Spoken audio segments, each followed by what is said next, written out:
Hi there. I am sharing with you today my Friday rituals, and you can watch some other videos about what rituals are and how they help rebels and mystics get things done without being tied in or having too much structure. For today, on Friday, I'm in my home office. It's a Friday morning, and I'm going to take you through what I do on my Friday mornings.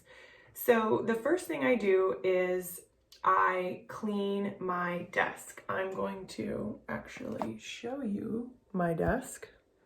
It's going to be fun. So here you can see my desk in my little home office, and you can see that this is, for me, pretty tidy. I know some of you would not be happy with this desk, but for me, this is good. And I used to spend a lot of time in my earlier years working in complete and utter chaos, and I thought that that was okay. But also I just didn't feel like I had time to do the things that I wanted to do. I didn't feel like I had time to clean my desk.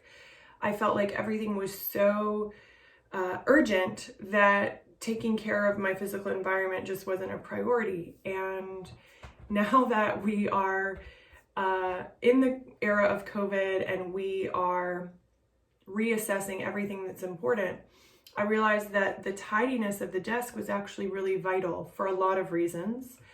But for me, on Fridays, it means I can sort of wrap up the week and put a bow on it. So the first thing I do when I get in the office is tidy up the desk, recycle, throw away things. And if you need help, I'll link to my friend Casey Patey. She's helped me a lot. She has a business called The Inspired Office. And if tidying is something that you struggle with, especially when it comes to paperwork and desks and offices, she is your woman. Now, ritual, the whole point of ritual is to do things so that it doesn't feel like such an onerous task. It doesn't feel like, oh my gosh.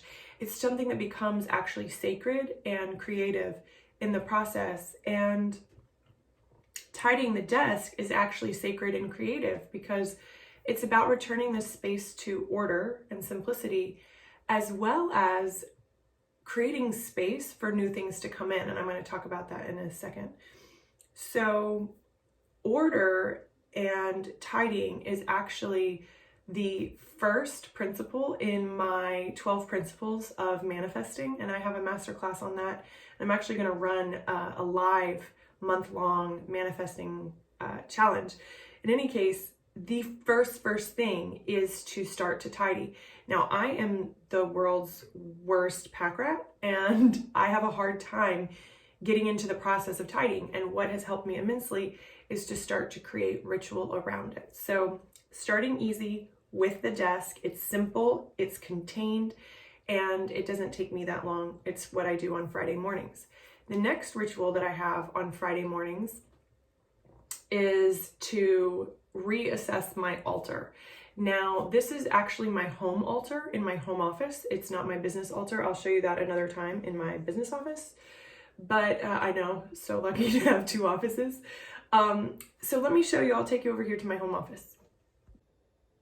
So this is my antique 1700s Chinese altar. And this is my current home altar. You can see it has lots of things related to mothering. We've got a painting of Athena there with her owl, and then some collage, pictures of my baby, and then my flowers and other stuff, other sacred items. So Friday morning is the time when I typically journal and then go through another process of refreshing the items on my altar to create new energy, new intention. I replace the flowers. If I have fresh flowers, I usually do. Sometimes I light a candle, but not always. It depends on what supplies I have. And it's about just renewing my intention for this space and for the altar and focusing the energy for the altar. That's a Friday morning activity. And it's one that I usually play some lovely music. and really bring in all my senses. I was looking for incense this morning. I couldn't find it, but I'm sure I'll find it as I tidy it's a theme, my bedroom, later this weekend. So I start with organizing the desk, then I rededicate my altar, and then finally the next step on a Friday is that I would typically clean out handbags and wallets. So you can't see it, and I'm not going to show it to you, but I have a pile of receipts, and typically that's what I would do next. I would clean out my handbag, clean out my wallet, and that's also a symbolic gesture of cleaning out the old and welcoming in the new, abundance, and just having simplicity and order, as well as creating a ritual around finances. Now, Friday starts with an F, and finances start with an F, so it's very easy to be like Fridays for finances. And so that is the day that I would typically log my expenses and my receipts. I would go look at my PayPal, I would go look at my Stripe, and make sure that everything's just adding up. And that's a Friday activity. And again, it's a ritual. And that typically can be a tough task because it's like mindless and it's annoying.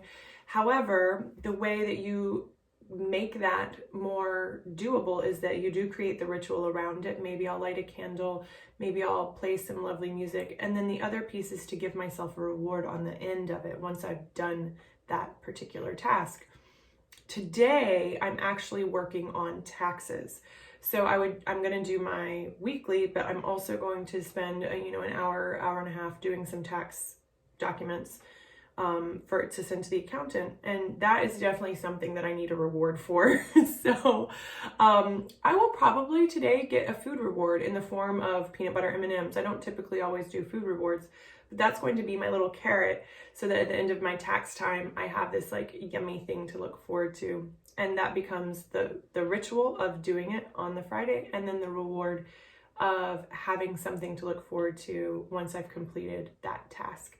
So those are my ritual and rewards for Fridays. I hope that's helpful for you as we go through and discover what place ritual and reward can have in our lives, so that it can give us more ease, more flow.